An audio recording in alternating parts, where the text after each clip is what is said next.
जब भी हम राजस्व वित्त की बात करते हैं क्या होता है, सरकार जितना आय प्राप्त करने वाली है या सरकार जितना व्यय करने वाले हैं, इन सब के बीच की जो नीति होती है उसको राजस्व कहते हैं या उसको लोक वित्त के नाम से जानते हैं, जिसको इंग्लिश में बोलता है फाइनेंस। कौन सा finance? That is public finance. ठीक है, अब पब्लिक फाइनेंस के अंतर्गत एक नया सिद्धांत निकल के आया है, नया वित्त निकल के आया है, जिसको बोलते हैं कार्यात्मक वित्त।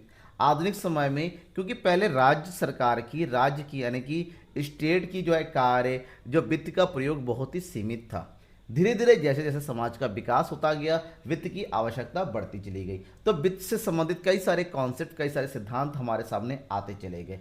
इसी में कार्यात्मक वित्त का, जिसके बारे में सबसे पहले अमेरिका के अर्थशास्त्री प्रोफेसर लर्नर ने ये कॉन्सेप्ट दिया था कार्यात्मक वित्त का, यानी कि फंक्शनल फाइनेंस का, कि जब भी राज्य के द्वारा देश के हित के लिए वित्त का एक इस प्रकार से प्रयोग किया जाता है कि देश की अर्थव्यवस्था का एक संतुलित विकास हो सके, मतलब देश के कार्यानुसार वित्त का प्रयोग करना कार्यात्मक वित्त होता है। लेकिन एक्चुअली में जब इसके अर्थ परिभाषा और उद्देश्य की बातों को गौर करते हैं तो हमें यह पता चलता है कि प्रोफेसर लर्नर के कॉन्सेप्ट से पहले ही इस बात को व्याख्यात्मक रूप से प्रयोग किया था प्रोफेसर J.M. कीन्स, जिनको जो है समष्टि अर्थशास्त्र के जनक के रूप से जाना जाता है।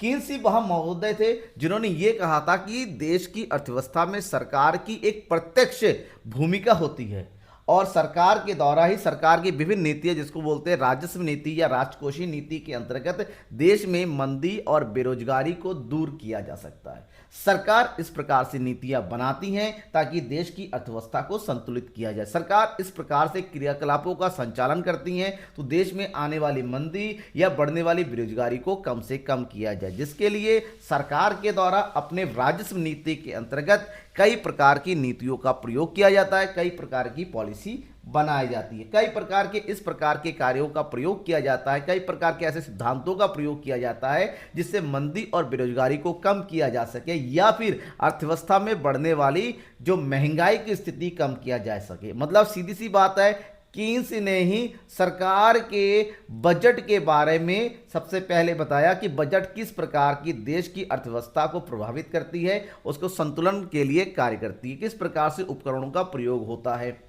तो यहाँ पर जब भी हम कार्यात्मक वित्त की बात करते हैं, कार्यात्मक वित्त के अर्थ की बात करते हैं, मीनिंग की बात करते हैं, तो सिंपल सा मतलब होता है कि सार्वजनिक ऋण, सार्वजनिक व्यय, आधुनिक अर्थशास्त्री के मतलब करारोपण का उद्देश्य आर्थिक असमानताओं को कम करना और आर्थिक क्रियाओं का नियमन करना होता है कार्यात्मक वित्त का।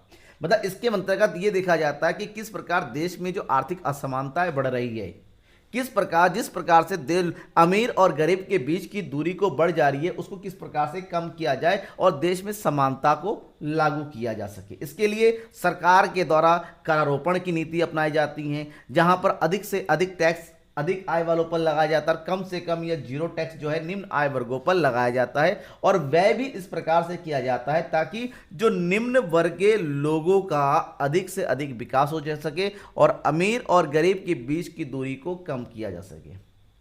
और यहाँ पर प्रोफेसर लॉर्ड कीन्स, लॉर्ड कहा जाता है क्योंकि उन्होंने जो है सबसे पहले समष्टि अर्थशास्त्र के बारे में या फिर सरकार के कार्यों के बारे में, वित्त की व्यवस्था के बारे में अर्थशास्त्र के अंतर्गत यह अर्थव्यवस्था के अंतर्गत जिक्र किया था। उन्होंने कहा राजस्व की नीतियों द्वारा आर्थिक क्रियाओं को प्रभावित किया जा सकता है। बिल्कुल कोई भी देश, किसी भी देश की समस्त आर्थिक गतिविधियां उस देश के राजस्व नीति के अंतर्गत ही चलती है, और इस बात को लॉर्ड कीन्स ने बिल्कुल बेफिक्र से बताया था। लेकिन यह कहा जाता है कीन्स का जो कॉन्सेप्ट था, उस कॉन्सेप्ट के बाद में उसको और बेहतरीन तरीके से प्रोफेसर लर्नर ने ही जो है डिस्क्राइब किया और उस कॉन्सेप्ट को आधुनिक रूप प्रदान किया। लर्नर ने क्या कहा? लर्नर ने कहा कि जिस ढंग से सार्वजनिक वित्तीय उपाय समाज में कार्य करते हैं उसे कार्यात्मक वित्त कहते हैं। मतलब सरकार की वित्त इस प्रकार से प्रयोग करना ताकि समाज का या सामाजिक वित्तीय ढांचे का अधिक से अधिक विकास हो सके और समाज का अधिक से अधिक जो है प्रगति हो सके, उसे हम कार्यात्मक वित्त के नाम से जानते हैं। उनका मानना है कि राजकोषीय कार्यवाहियों की जांच केवल उनके प्रभावों के द्वारा ही की जानी चाहिए। ठीक है, बाद में जिस विधि के द्वारा अर्थव्यवस्था में राजकोषीय कार्यवाहियों का क्रियाशील रहती हैं उसे प्रोफेसर लर्नर ने कार्यात्मक वित्त के नाम से जाना गया है। उन्होंने कहा है कि देश में जो राजकोषीय नीति है जिसके अंतर्गत पूरी वित्त व्यवस्था जो है, वित्त व्यवस्था जो है संचालित होती है, एक्चुअली वही कार्यात्मक वित्त होता है।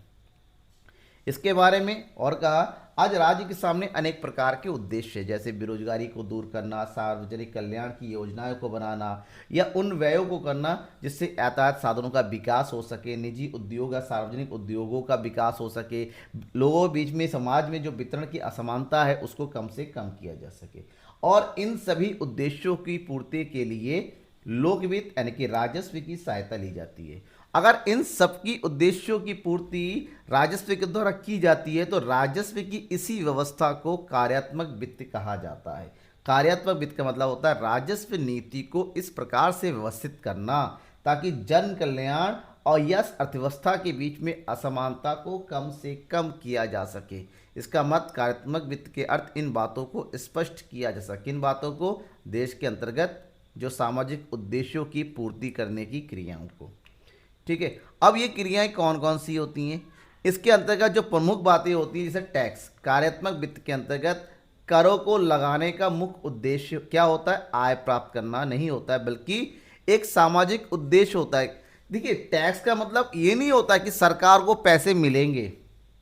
टैक्स लगाने का जो दूसरा उद्देश्य ये भी होता है कि देश में अमीर और गरीब की बीच की दूरी को कम से कम किया जा सके। मतलब अमीर लोग अधिक कमाते हैं, गरीबों की आय कम होती है, तो यहाँ पर अधिक आय वाले व्यक्तियों पर आय जो कर है वो भी ज़्यादा लगाया जाता है, गरीब व्यक्तियों पर कर कम लगाया जाता है। देखिए, जिससे कि इन दोनों के बीच की दूरी को कम से कम किया, ये अलग बात है, इससे सरकार को आय की प्राप्ति होती है, लेकिन सामाजिक उद्देश्य है समानता का लाना।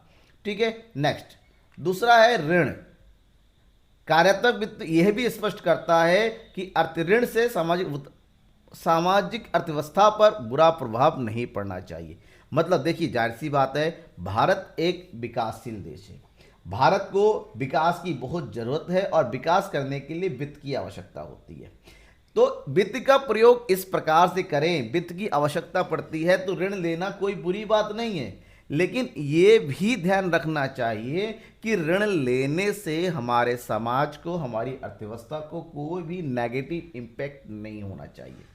और इस बात को भी सही से लागू करना कि ऋण का प्रयोग सही तरीके से हो, कब हो, कैसे हो, किन चीज़ों पर हो, इस बात को स्पष्ट करना है। सार्वजनिक व्यय, सार्वजनिक व्यय सबसे इंपॉर्टेंट बात होती है कि लोक व्यय या सार्वजनिक व्यय किस प्रकार से देश की अर्थव्यवस्था का विकास किया जाए, उत्पादन, उपभोग, रोजगार, राष्ट्रीय आय आदि में वृद्धि किया जाए। इस सभी कार्यों को पूरा करने के लिए सार्वजनिक व्ययों का होना आवश्यक है। तो कार्यात्मक वित्त के अंतर्गत इस बात को ध्यान दिया जाता है कि आयों का उपयोग किस प्रकार से व्ययों पर किया जा सके जिससे अधिक से अधिक आर्थिक विकास को संपन्न किया जा सके। ठीक है, इसके अलावा कार्यात्मक वित्त की अगर नियम की बात करते हैं, एक्चुअली में ये नियम किसके आधार कार्य करता है, तो लर्नर ने दो प्रमुख नियमों की बात कही है। पहला, सरकार की पहली जिम्मेदारी करों या खर्चों के साथ कुल मांग को समायोजित करना है ताकि अर्थव्यवस्था मुद्रास्फीति के दबाव के बिना संभावित रूप से चल सके। ये ध्यान रखना है पहला नियम कि सरकार कर, टैक्स और एक्सपेंडिचर इस प्रकार से इन दोनों का प्रयोग करे कि देश में मुद्रास्फीति ना उत्पन्न हो, महंगाई ना हो। दूसरा, सरकार को केवल ऋण जारी करना चाहिए यदि गैर सरकारी क्षेत्र के भीतर धन और सरकारी ऋण होल्डिंग्स के बीच वितरण को बदलना वांछनीय है। ये ब्याज दरों को समायोजित करने के लिए किया जाए। अगर सरकार को ऋण की आवश्यकता है तो पहले सरकार सुनिश्चित करे कि आंतरिक ऋणों से काम चलाया जा सके, अदरवाइज जरूरत पड़े तो बाहर से ऋण लिया जा सके ताकि समायोजन ब्याज दर, क्योंकि अगर बाहर से ऋण लेंगे तो ब्याज तो देना ही पड़ेगा, तो ब्याज की दबाव कम से कम हो, इस बात को सुनिश्चित करना होता है। ठीक है, अब बात होती है कार्यात्मक वित्त में थोड़ा सा और जानने की। कार्यात्मक वित्त इस विचार पर आधारित होता है कि बजट स्थिरता के साथ पूर्ण रोजगार की स्थिति को प्राप्त करने के लिए एक महत्वपूर्ण अस्त्र के रूप में कार्य करता है, कि बजट के अंतर्गत ही ये सारे पॉलिसी, नियम, कानून आदि लागू होते हैं जिससे रोजगार को अधिक से अधिक बढ़ाया जा सके और पूर्ण रोजगार की स्थिति को प्राप्त किया जा सके। ठीक है ना। इनके अनुसार लोकवित्त मुद्रास्फीति को और मुद्रा अपस्फीति को दूर करने का सबसे इम्पोर्टेंट जरिया है जिससे आर्थिक स्थिरता बनाई रखी जा सके। उसके बाद हम बात करते हैं कार्यात्मक वित्त के उद्देश्य। जब हम कार्यात्मक वित्त की इतनी सारी बात कर लेते हैं तो हमें ये भी जानना जाए इसके प्रमुख उद्देश्य क्या है। सबसे पहला, वित्त का प्रयोग इस प्रकार से करना ताकि देश में रोजगार में वृद्धि लाई जा सके। क्यों? हमारे देश भारत के अंतर्गत कहें, आज के टाइम में बेरोजगारी एक ऐसी स्थिति है जो किसी भी परिवार, व्यक्ति या अर्थव्यवस्था के लिए सबसे ज़्यादा नुकसानदायक होता है, हार्मफुल होता है, एक अभिशाप होता है बेरोजगारी। अतः वित्त का प्रयोग इस प्रकार से होना चाहिए कि रोजगार स्तर में वृद्धि हो। नंबर 2, आय स्तर में वृद्धि। रोजगार में वृद्धि होगी, रोजगार में वृद्धि होने से इस प्रत्यक्ष प्रभाव आय पर पड़ेगा तो आय भी बढ़ेगी। सबसे पहले रोजगार का बढ़ाना, और रोजगार बढ़ेगी तो आय में भी वृद्धि होगी, क्योंकि रोजगार बढ़ने से उत्पादन होगा, उत्पादन से लोगों की आय में वृद्धि होगी, और आय वृद्धि होगी तो सारी सी बात है सरकार को भी टैक्स के रूप में ज़्यादा आय की प्राप्ति होती है। फिर है आर्थिक विकास। प्रत्येक बजट में, प्रत्येक नीति में सरकार का सबसे पहला सबसे इम्पोर्टेंट ये उद्देश्य होता है कि देश का आर्थिक विकास ज़्यादा से ज़्यादा प्रोत्साहित किया जा सके। और आर्थिक विकास को प्रोत्साहन करने के लिए सार्वजनिक व्यय, सार्वजनिक आय और ऋण सबसे महत्वपूर्ण योगदान करता है, जिससे पूरी जो अर्थव्यवस्था गतिशील होती है। बचत में वृद्धि। आर्थिक विकास के माध्यम से आय स्तर में वृद्धि करके बचतों को लोग सेविंग करें, लेकिन इस बात को ध्यान में रखना चाहिए सेविंग आय में वृद्धि होने से होना चाहिए, क्योंकि अर्थव्यवस्था के लिए सेविंग ही एकमात्र रास्ता नहीं है, व्ययों को बढ़ना भी आवश्यक है, क्योंकि व्यय बढ़ेगा तभी वस्तु और सेवाओं का उपभोग बढ़ेगा, वस्तु और सेवाओं का उपभोग बढ़ेगा तभी उत्पादन बढ़ेगा, उत्पादन बढ़ेगा तो रोजगार बढ़ेगा, रोजगार बढ़ेगा तो आय में वृद्धि होगी, आय में वृद्धि होगी तो ही उपभोग होगा। सारी सी बात है। अगर बचत करेंगे तो बचत का पैसा, व्यक्तिगत बचत एक तरीके से सही है, लेकिन अर्थव्यवस्था के अंतर्गत सार्वजनिक बचत हानिकारक होता है। व्यापार चक्रों का प्रयोग। व्यापार चक्र एक ऐसी स्थिति होती है जहां पर व्यापार में उतार चढ़ाव आते हैं, जो कि दो प्रकार से होता है, एक तेजी और एक मंदी। तेजी का मतलब होता है महंगाई का आ जाना, और मंदी का मतलब तो आप तो जानती हैं, मंदी महंगाई की स्थिति में सबसे बड़ा प्रभाव होता है कि चीज़ों के दाम बढ़ जाते हैं, लेकिन यहाँ पर उत्पादन और रोजगार इन दोनों पर कोई फर्क नहीं पड़ता है, वो समान गति से चलते रहते हैं। लेकिन मंदी एक ऐसी स्थिति है जहाँ पर वस्तुओं के दाम कम होते हैं, लेकिन इसका नेगेटिव इम्पैक्ट होता है कि रोजगार घटते चले जाते हैं, साथ ही साथ उत्पादन में भी कमी आती चली जाती है। तो देश की अर्थव्यवस्था को इससे बचाना बहुत ही आवश्यक है, जो कि कार्यात्मक वित्त के माध्यम से ही हो सकता है। ठीक है, समझ में आ गया कार्यात्मक वित्त क्या, डिटेल से मैंने आपको बताया। अब आसानी से आप एग्जाम में ये क्वेश्चन आता है तो लिख सकते हैं, लेकिन उससे पहले शेयर और सब्सक्राइब करना बिल्कुल मत भूलिएगा। कोई भी पर्सनल डाउट है, मुझसे पूछना चाहते हैं, ये मेरा नंबर है, इस नंबर के थ्रू डायरेक्टली पूछ सकते हैं। तब तक के लिए थैंक यू एंड बाय।